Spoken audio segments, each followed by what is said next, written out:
Salut les investisseurs, dans cette vidéo, on va analyser ensemble le top 10 des plus grosses actions françaises et je vais vous donner mon avis rapidement sur chaque action qui ont toutes été couvertes sur la chaîne avec une vidéo dédiée, donc vous pouvez la retrouver dans la playlist Les actions européennes. Avant de commencer, je vous rappelle que si vous souhaitez demander des analyses d'actions, vous pouvez le faire en rejoignant le canal Telegram dont le lien se trouve en description de la vidéo et pensez à vous abonner à la chaîne pour ne pas rater les prochaines analyses. On commence tout de suite avec ce top 10 des plus grosses actions françaises. La plus grosse action française, c'est évidemment LVMH avec une market cap de 305 millions d'euros. On est sur un price earning de 21,9, donc c'est pas très élevé pour l'historique de l'action. On a une croissance sur 5 ans de 13%, donc c'est quand même élevé. Dernièrement, on paye un ralentissement en Chine, mais bon, est-ce que ça va rester aussi faible l'activité en Chine? Ça reste à voir. Donc peut-être qu'on peut jouer un rebond sur le cours sur cette entreprise, puisque on a un multiple qui est quand même décoté, et en plus à ce prix-là, pour éventuellement pouvoir patienter tranquillement, on a un petit dividende qui commence à être intéressant à 2,13%. Donc il y a de bonnes chances qu'il augmente ensuite, et qu'on puisse avoir un meilleur rendement à ce prix, à prix constant. Donc ça vaut le coup, à mon avis, de se pencher sur LVMH. La deuxième action, en termes de capitalisation boursière, sur la place parisienne, c'est Hermès, avec 234 milliards d'euros de capitalisation. Sur 5 ans, on a une croissance de 17,5, donc c'est très, très intéressant, assez élevé, et en plus on a une rentabilité énorme à 24,5. Donc ça explique nos multiples exorbitants. Moi, c'est le type d'action sur lequel j'aurais beaucoup de mal à rentrer, parce que j'arrive pas à payer des multiples aussi élevés. Si vous êtes intéressé par ce genre d'entreprise, et si vous êtes actionnaire, il va falloir regarder très longtemps, 15 à 20 ans, pour absorber éventuellement des moins-values, et sur le long terme, en fait, on bénéficie de la croissance des bénéfices plus que le multiple auquel on a payé une variation, plus que la variation du multiple auquel on a payé l'entreprise. Donc Hermès, ça peut être intéressant, mais pour du très très long terme. À noter que de temps en temps, il y a aussi les dividendes spéciaux, donc ça aide aussi à encaisser la volatilité sur le titre. L'action L'Oréal en troisième position. Actuellement, alors la dernière fois que j'avais analysé, il y avait une légère décote, mais depuis ça s'est un peu redressé. On a un 27,5 en termes de PE sur les 12 derniers mois, donc c'est un peu élevé, mais ça reste pas si élevé que ça pour une boîte qui a une bonne croissance à 9%, et une rentabilité à 16,5, donc qui est assez élevée.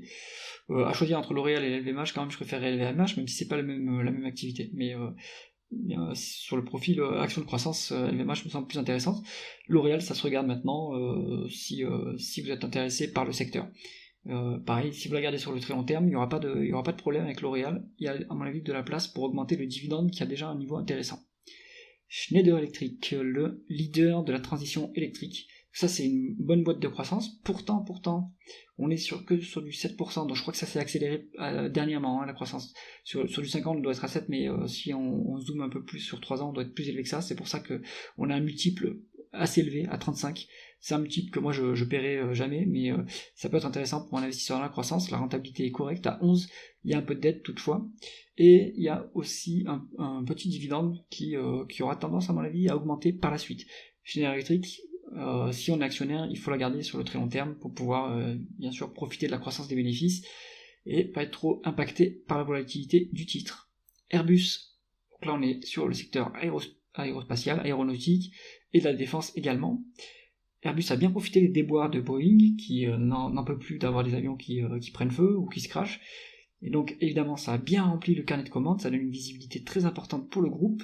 En plus il bénéficie de l'effet dollar puisqu'il produit en euros et il facture en dollars. Donc ça a bien, comme l'euro a bien chuté, ça va bien booster les bénéfices 2024 du groupe. Actuellement on est quand même sur un multiple très élevé de 38,4, mais à mon avis c'est parce qu'il y a de la croissance et de la visibilité sur le carnet de commandes. Ça c'est un multiple que je ne paierai pas non plus. Bon, toutefois on est quand même sur une rentabilité qui est intéressante à 9%. Il n'y a pas de dette, le dividende est quand même un peu faiblard. Donc Airbus, pareil, ça va être pour du très long terme si on rentre à ce cours-là. Total Energy, là on passe dans le secteur de l'énergie traditionnelle, mais aussi l'énergie renouvelable dans lequel le groupe investit. On se traite sur un multiple qui est très bas, donc ça c'est commun à tout le secteur de l'énergie global à travers le monde. Mais on a une double pénalité en Europe sur les acteurs de l'énergie, c'est l'investissement non ESG, qui du coup Total ne peut pas bénéficier de sources de financement avantageuses puisqu'elle a une note ESG qui est pas bonne. mais ça offre du coup des prix vraiment très doux pour entrer sur ce genre de société, qui évidemment est sur un secteur qui est très mature, il n'y a plus de croissance, on le voit ici, hein, 3,5, donc on est plutôt en train de gérer la décroissance et en même temps que la transition vers l'énergie renouvelable. Qu'est-ce qu'on fait entre temps? Eh ben on verse un dividende qui est trimestriel en plus chez Total et qui a un cours assez élevé. De plus, Total rachète ses actions, ce qui augmente le retour à l'actionnaire. On est sur une rentabilité qui est correcte. De toute façon, comme il n'y a pas de croissance, la rentabilité, tous les free cash flow qui sont générés avec ces bonnes rentabilités sont rendus aux actionnaires. Pas tous, évidemment, il y a quand même une petite partie qui est envoyée vers l'activité renouvelable, mais c'est pas une grosse partie des free cash flow. Donc Total, à mon avis, c'est intéressant pour un entier à ce prix-là.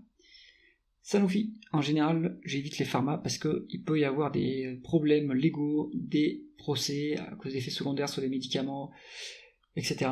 Donc c'est un secteur que je n'aime pas, mais on est sur un dividende qui est intéressant à 4%. On est sur un niveau de price earning qui est un peu élevé pour cette entreprise, donc, alors qu'il y a un peu de croissance, mais pas tant que ça. Sanofi pendant longtemps ça a été une traversée du désert parce qu'il n'y avait pas de blockbuster et donc ils allaient perdre l'exclusivité sur leurs médicaments, mais je crois que dernièrement ils ont quand même réussi à mettre la main sur quelques blockbusters, donc ça a permis de remplir leur pipeline et donner un peu plus de visibilité sur le chiffre d'affaires du groupe. Si vous êtes intéressé sur ce type d'action, à mon avis il faut quand même être un connaisseur du secteur, bien analyser, estimer les risques, voir aussi de quoi est constitué le pipeline de médicaments. On peut rentrer, ce sera pas une action qui vous fera des gros gains en capital, mais à ce cours, on est à mon avis correctement valorisé. Donc on sera plutôt sur une action plutôt rentier où on va toucher son dividende. Et Essilor, on est sur une bonne croissance hein, sur 5 ans à 18,5%, donc ça c'est plutôt pas mal. Par contre la rentabilité est assez faible. Donc ça me pose question, pourquoi est-ce qu'on paye un multiple aussi élevé? Peut-être que en fait sur les bénéfices 12 prochains mois on est beaucoup plus décoté qu'il y a de la visibilité et de la croissance à venir. Je connais pas assez le dossier, mais à ce niveau de price earning, moi j'aurais du mal à rentrer, il y a un peu de dette en plus, et le dividende est un peu faible pour que ça soit intéressant, mais je pense qu'il va augmenter par la suite. Donc Essilor, creusez le dossier, il y a peut-être une raison pour laquelle on est aussi surcoté. Bon, en tout cas, on a un multiple aussi élevé, mais moi je ne rentrerai pas à ce niveau-là. Air Liquide, l'action préférée des actionnaires individuels français, on est sur une croissance qui est plutôt moyenne, à 5,5 sur 5 ans, donc ça commence à ralentir. On est sur une rentabilité qui est tout à fait correcte, à 10%, donc ça c'est plutôt pas mal. Il y a un peu de dette, et il y a un dividende qui est un peu faiblard, alors que voilà, ça c'est peut-être lié au fait qu'on est sur un prix qui est quand même élevé à 29, alors qu'il n'y a plus trop de croissance. Moi ça me pose question, Air Liquide, je pense qu'elle est survalorisée en fait, et que si on rentre à ce niveau, il faut rester sur le très long terme, mais à ce niveau de croissance, on s'expose à jamais vraiment faire de gain capital sur l'action. Moi je serais plutôt à l'écart d'Air Liquide. Safran. En fait, il y a un problème sur la croissance, je m'en étais pas rendu compte, mais 2,24% sur 5 ans, c'est pas incroyable. Donc peut-être qu'il y a eu, c'est lié à un bas cycle du secteur aéronautique, qui sont donc du coup ses clients, mais à creuser. Maintenant, le price earning est vraiment très très élevé, 55. Donc à mon avis, c'est plutôt parce que on a une bonne rentabilité, donc ça peut indiquer, mais c'est que également on était peut-être sur un bas de cycle et que le cycle est en train de se retourner sur l'aéronautique et que du coup il va y avoir la croissance. Ça c'est quelque chose à confirmer en analysant le dossier. On est sur un dividende qui est assez faiblard, à 1%. Donc méfiance sur Safran. Je rentrerai pas à ce cours-là en tout cas. Conclusion de cette revue du top 10 des actions françaises par market cap. Dans la liste, moi je piocherai qui me semble intéressant, LVMH, ça me semble intéressant.